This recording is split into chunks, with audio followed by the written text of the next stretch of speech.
O YouTube nos mandou ontem os números da audiência do blog do Edson Silva e da TV da Transparência, referente ao mês de fevereiro.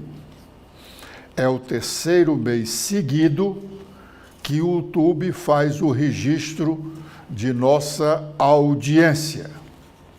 Segundo ele, num crescente. Como vemos aí, as informações nesse quadro, essa audiência no crescente que nos motiva a continuar produzindo este jornalismo sério e crítico. O gráfico que fizemos mostrando esta audiência refere, repito, ao mês de fevereiro.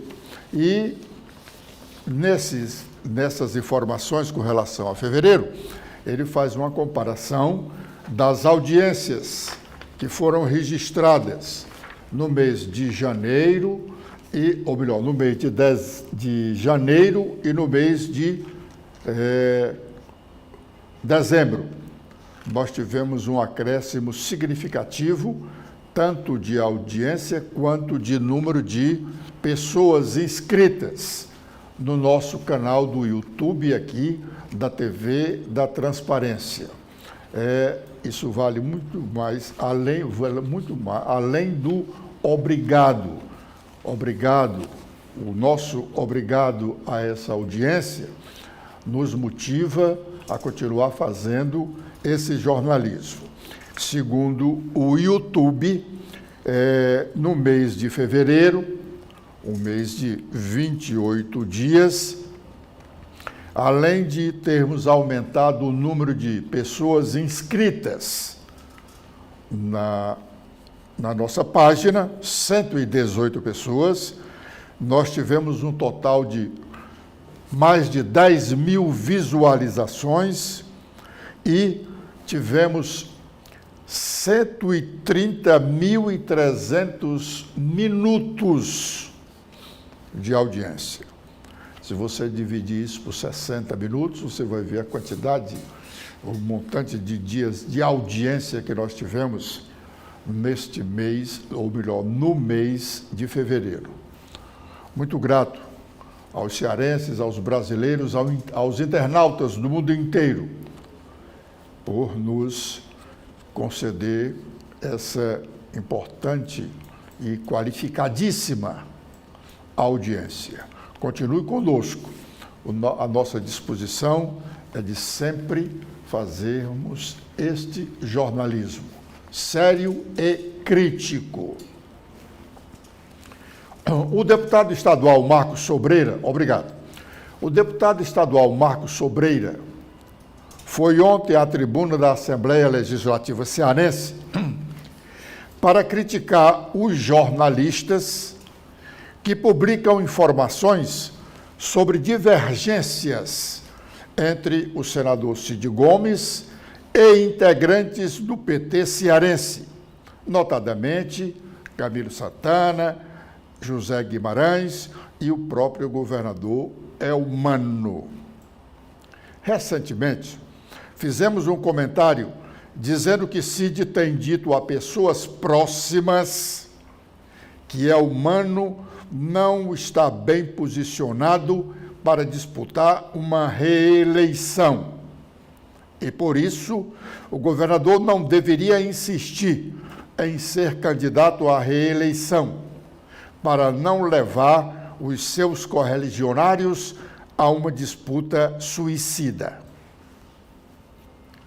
Disse o deputado Marcos Sobreira ontem, no seu discurso na Assembleia, que conversou com o senador Cid, e este teria dito que defende a candidatura de Elmano à reeleição.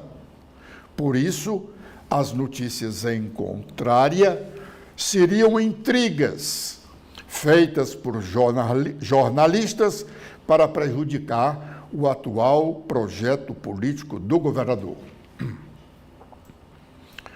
O deputado Marcos Sobreira entende muito bem de intrigas, de fofocas e outras coisas que ele utiliza na política que faz em Iguatu e em outros municípios vizinhos. Perguntem ao deputado estadual Agenor Neto, colega de Marcos Sobreira e conterrâneo, quem é o deputado Marcos Sobreira. Não a imagem que o deputado Agenor Neto descreve do seu colega não é boa. E ele, Marcos Sobreira, sabe disso.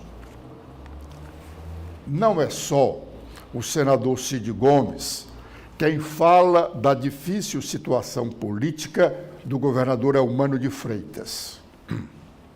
Quem, merecendo o respeito dele, falar com o ex-prefeito de Sobral, Ivo Gomes, vai ouvir coisa parecida.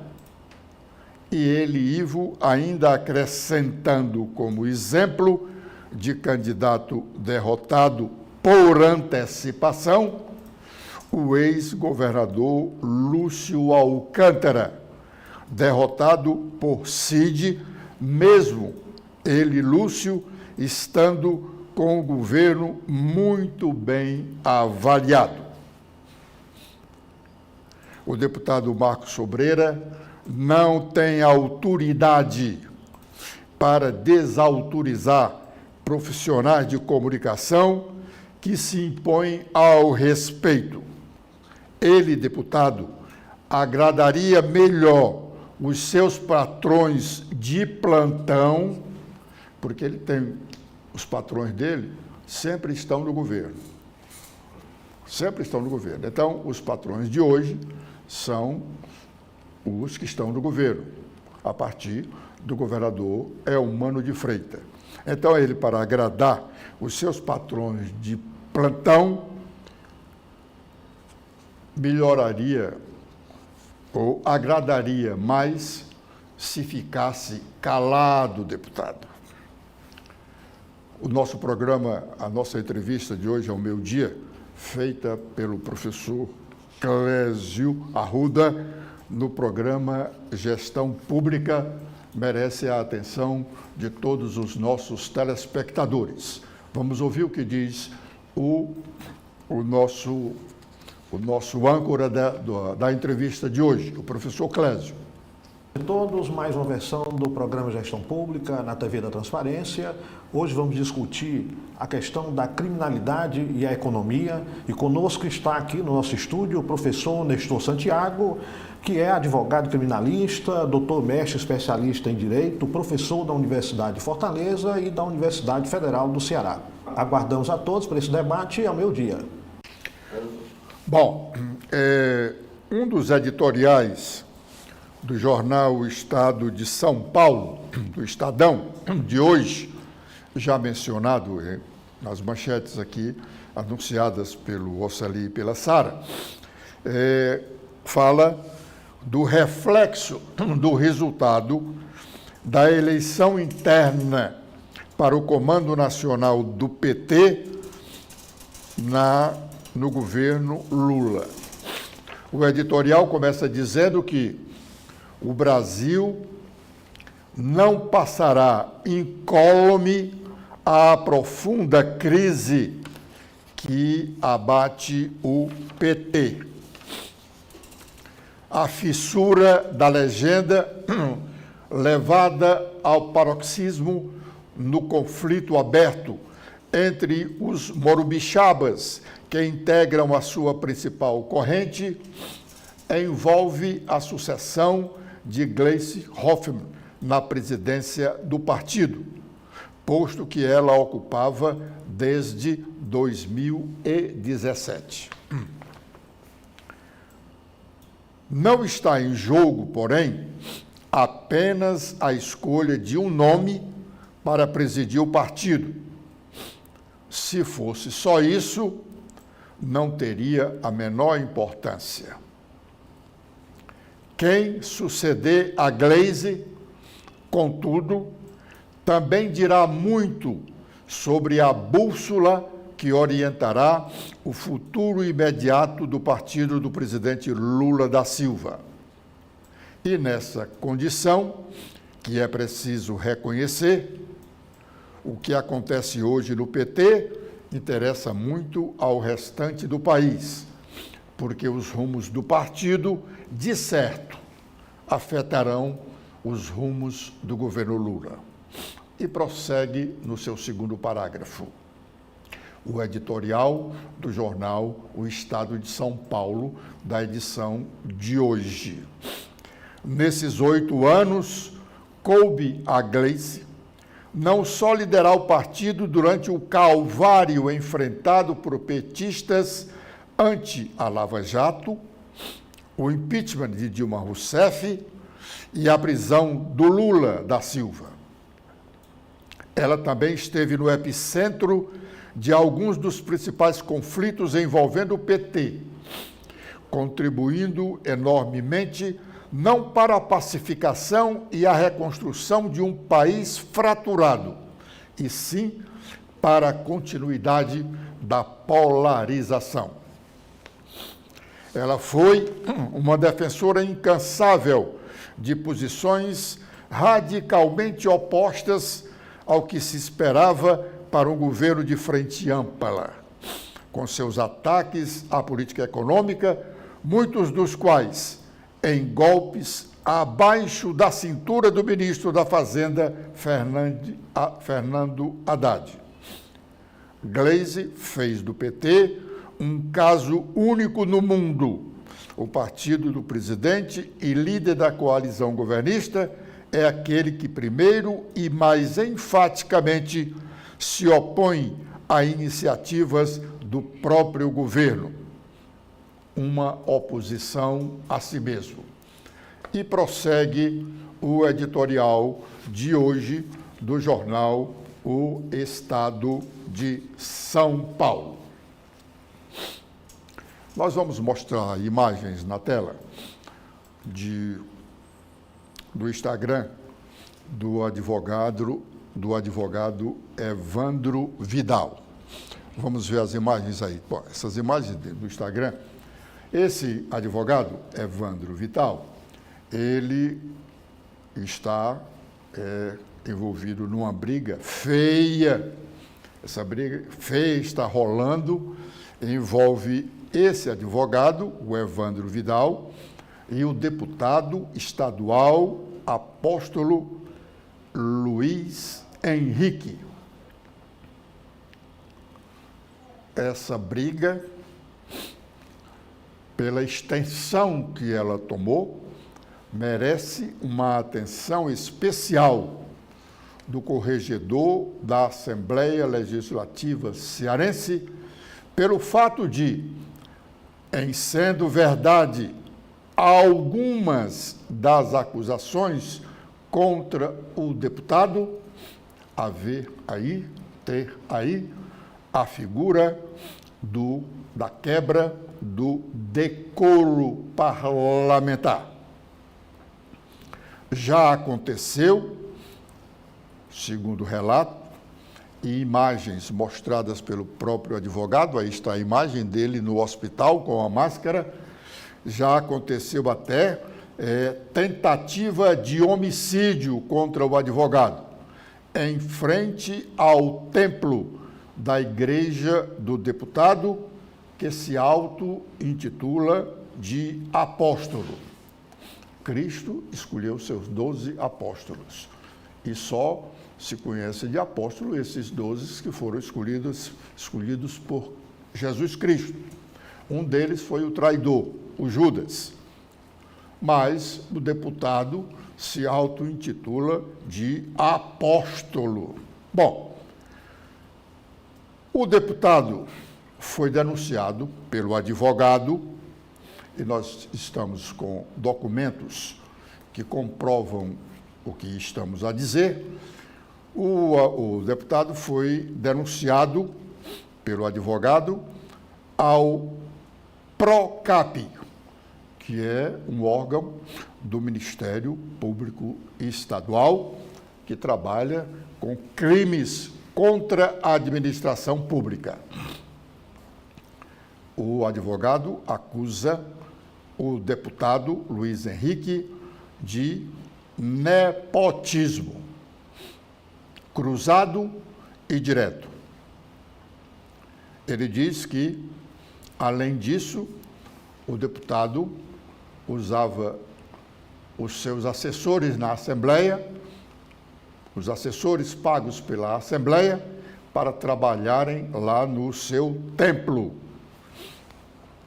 Além dessa denúncia no PROCAP, o deputado também foi denunciado na Polícia Federal por compra de votos, condicionando distribuição de quentinhas ou marmitas na sua igreja a votos para a sua mulher, a bispa Vanessa, que foi candidata a vereadora de Fortaleza, mas não logrou êxito. Antes da campanha, a igreja distribuía 200 quentinhas nesse programa de alimentação do governo do estado. No curso da campanha, esse número foi aumentado para 300. E essas quentinhas serviam para o aliciamento de pessoas que acorriam à igreja. A denúncia foi feita à Polícia Federal, porque aí é um crime eleitoral. O deputado também foi denunciado por apropriação indébita de um terreno doado pela Prefeitura do Eusébio para ser construído um centro de acolhimento. E o deputado deu outra destinação ao imóvel, além de outros crimes, como a tentativa de homicídio, relatadas pelo advogado. O material é muito farto. Confesso que, embora tenha recebido com uma certa antecedência dessa observação que faço agora, ainda não consegui ler todo o material. O que estou fazendo, e voltarei ao assunto, cobrando uma providência da própria Assembleia Legislativa, que não pode ou não deve ter nos seus quadros nenhum deputado que tenha um currículo desse apontado pelo advogado Evandro Vital. Uma pessoa hoje que anda escondida. Ela tem medo depois do atentado em frente ao templo lá do deputado Luiz Henrique. O Tribunal de Contas do Estado vai examinar as contas de governo do prefeito de Fortaleza a partir de agora, no mesmo ano de sua apresentação. O tribunal não fazia isso. As contas do prefeito de Fortaleza ficavam lá como as contas de qualquer um outro prefeito ou de prefeituras com orçamento muito inferior ao orçamento da Prefeitura de Fortaleza, hoje é por volta de 14 bilhões de reais. A decisão dos conselheiros do tribunal, tomada ontem, foi em razão de uma provocação feita pelo conselheiro Edilberto Pontes, alegando a importância, sobretudo no montante de recursos, do orçamento da Prefeitura de Fortaleza. Assim, as contas de governo, porque o Tribunal de Contas examina as contas de governo As contas de governo são as contas de responsabilidade do chefe do executivo. E as contas de gestão são contas de responsabilidade dos individualmente secretários. Pois bem, o Tribunal de Contas examina essas contas e emite um parecer. Ele não julga as contas de governo. As contas de governo são julgadas pelos legislativos, estadual e municipal. No caso, o parecer que o Tribunal de Contas emite em relação às contas de governo do Estado, do governador do Estado, manda então o parecer para a Assembleia, recomendando a aprovação ou desaprovação das contas. A Assembleia não é obrigado a seguir o relatório. O relatório é um trabalho técnico, onde o tribunal mostra que o dinheiro foi realmente aplicado como estava estabelecido no orçamento estadual. O tribunal pode recomendar desaprovação e a Assembleia aprovar. No caso das contas de governo de prefeitos, o tribunal tem a mesma incumbência. Ele examina as contas de governo do prefeito e emite um parecer que manda para a Câmara Municipal. Só que aí é uma diferença. A Câmara Municipal, para rejeitar a recomendação do tribunal, se o tribunal recomendar a desaprovação das contas, é preciso que 2/3 dos vereadores votem contra o parecer. Senão, o parecer será aprovado. Na Assembleia não tem isso. Os deputados podem aprovar com a maioria simples, acompanhando ou discordando do parecer. É uma providência, essa adotada ontem, é uma providência importante, porque aí os vereadores de Fortaleza ficarão com uma responsabilidade a mais. Anualmente, julgarem as contas do ano anterior do prefeito da capital cearense. Ainda sobre o Tribunal de Contas do Estado, a conselheira Patrícia Saboia faltou à sessão plenária do tribunal ontem, mas o presidente da casa, o presidente do tribunal, fez questão de justificar a ausência dela. A deputada talvez tenha sido o único cearense a ser convidado da Rede Globo de televisão para as comemorações de um programa que é muito caro a esse sistema de comunicação do Brasil, o Sistema Globo, que é o programa que atende, o programa é Criança Esperança. Ontem, o Jornal Nacional, inclusive, mostrou um dos eventos de comemoração dos 40 anos de criação desse programa Criança Esperança, que foi comandado por muitos anos por um outro cearense, o humorista cearense, que comandou durante muitos anos na TV brasileira, tanto na TV Tupi como na TV Globo, o nosso Renato Aragão. Patrícia Saboia estava lá em uma das mesas das comemorações dos 40 anos do programa Criança Esperança. Patrícia, antes de chegar ao Tribunal de Contas do Estado, já registrava uma expressiva folha de trabalho em defesa da criança e do adolescente brasileiro.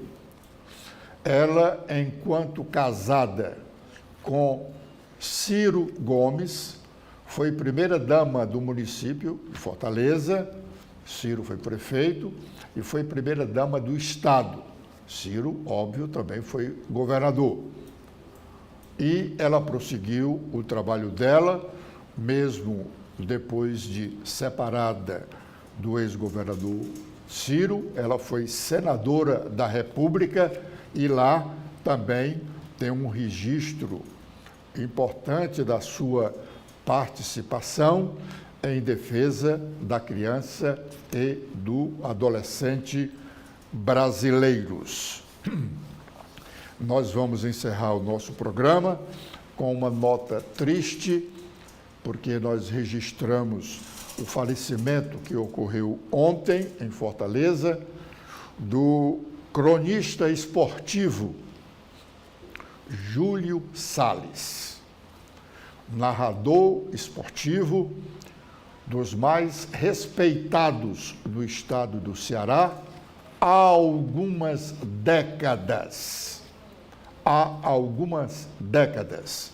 Nos últimos últimas décadas, ele emprestava o seu brioso trabalho à Rádio Assunção Cearense. E durante um bom tempo, quando nós apresentávamos o blog do Edson Silva na Rádio Assunção Cearense, tivemos a honra de sermos anunciados por ele no meio do programa de esportes, por volta do meio-dia, chamando para a apresentação do nosso programa e destacando o nosso trabalho. Júlio Salles merece todo o respeito dos cearenses, sobretudo dos desportistas e mais ainda de nós que fazemos rádio e televisão.